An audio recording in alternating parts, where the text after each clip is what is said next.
This is my tale from second grade, when I used to hang out with my buddies to play.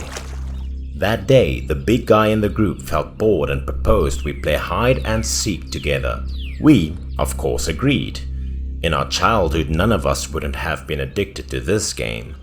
Also, there was an unusual method for determining who is hiding and who is seeking. That was playing rock, paper, scissors to find out who would have to close their eyes first. I was unlucky to be the loser many times in that game. I was pouting. I didn't know how I could be that unlucky today. As soon as I turned to face the tree, I heard them rushing behind me, hoping they were hiding close so I could accomplish my job quickly. That was okay, even though I was the one who was punished. When I went seeking for them, I felt like a skilled detective. So being the seeker wasn't that terrible. I began counting from 1 to 10 to allow them to locate a spot to hide. I was pretty confident in this game. I spotted the fat guy in a few minutes. His enormous butt could not be hidden from me, and I swiftly caught him. All he could do was to poke his head out and laugh. I enjoyed playing with them since they were always extremely happy and never made me sad. I kept looking for the mushroom-headed guy, but there was a figure hiding behind the tree. Made me think it was him. I winked at the fat guy and told him to be quiet, then came and surprised the mushroom-head guy. I tiptoed, made a little and gentle steps closer to that black shadow. I wanted to scare him a bit to make him scream. I couldn't see the shadow's face well because of the big rock and the bush around. I placed a hand on the mushroom-headed guy's shoulder, but then I began to question, why did this guy have long hair? Was I mistaken? Before I could finish thinking, the individual turned to stare at me. A horror face shone up. It was an elderly woman with tangled hair, big eyes, and a huge mouth with barely a few teeth remaining. I was terrified, so I backed away and held. But she didn't seem to notice my reaction, and instead approached me and pulled out a bowl with a few filthy cakes inside, always calling me son. That scared the hell out of me even more, so I pushed the hands away and fled. The fat guy was scared too. He abandoned me and ran first. He was more scared than me. What a coward.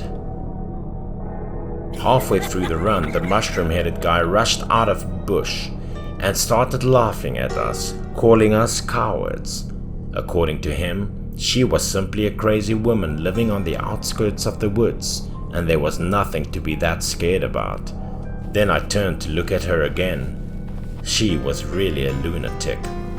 She smiled at me and waved her hands to call me back to eat cakes.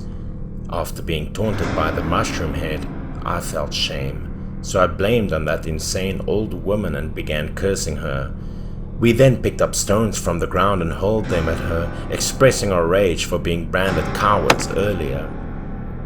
Finally, we teased her with nasty remarks. We drew back once we had satisfied our enjoyment, leaving her on the ground and injured all over. Her expression was sorrowful. People said that her husband and child had both died. The shock had left her mentally unsettled, driving her insane till now. And at the time I had no idea that the vandalism had resulted in a remarkable conclusion with me nearly losing my life. I returned home after a hard outing to have dinner with my family. I was too exhausted, so I ate a lot. My father was curious about what I did today because my clothes were all muddied. I had no intention of concealing anything to my father, so I told him how I met the strange woman in the woods and teased her a little. As soon as I finished, my father paused briefly. He was silent for a few moments, and then simply ordered me not to do anything to her again and to keep away from her. Because my father didn't chastise me, I just let it go afterward and kept eating without recalling what he just told me. Something weird happened to me that night. I closed my eyes for a while and fell asleep since I was too weary from playing during the day. I had just had a brief snooze when I noticed the temperature in the room steadily dropping, making me incredibly chill, as if I were in a fridge. Despite the fact that my eyes were still closed and dreamy, I had the impression that someone was staring at me from outside the window. Then, as though someone was hanging to the door, hands clutching to the glass began to emerge. In my ears, the creaking noises of crawling on the glass began to sound like whispering.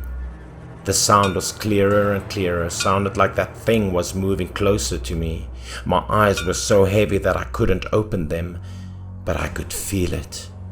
Then I tried to open my eyes a little so I could peek out the window and see what was going on. Those handprints had made their way into my room. It crept up behind me, climbing over the table I placed beside the windows, leaving little handprints as black as coal all over the window and table. I panicked.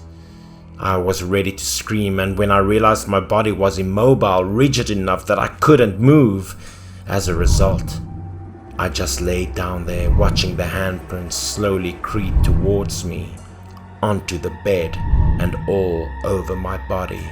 My heart hammering like it was about to burst, but there was nothing I could do.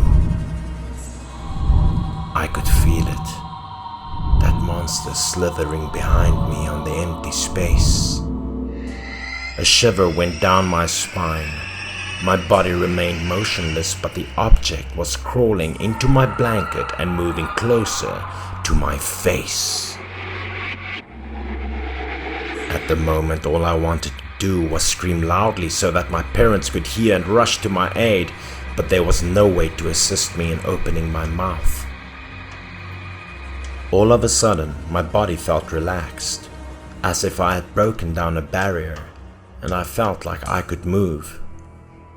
Before I could celebrate or scream, I saw it. A baby with a very big figure and blood-red eyes filled with rage that had been crawling on my bed. I felt like spirited away as soon as I saw it. I was so terrified that I couldn't flee or scream anymore. I began to feel empty, as if my head was floating in the clouds. I couldn't recall anything anymore. The next morning, I woke up with a high fever that wouldn't go away. A doctor from the village came to check me. He didn't say anything about the disease after witnessing it, but simply scowled and frowned. He seemed to understand why I became so ill. Then he turned to face my parents and inquire whether I'd experienced anything unusual or met someone unusual recently. He believed I was haunted. When my parents heard this, they both glanced at each other as though they recalled me making fun of the insane old woman the day before. My mother didn't mention how I had been cured after. She simply informed me that the year my family went to see that old mad woman together with the doctor, I was finally back to normal. And since then, neither I nor the other youngsters in the hamlet dared to hang out and play hide and seek anymore.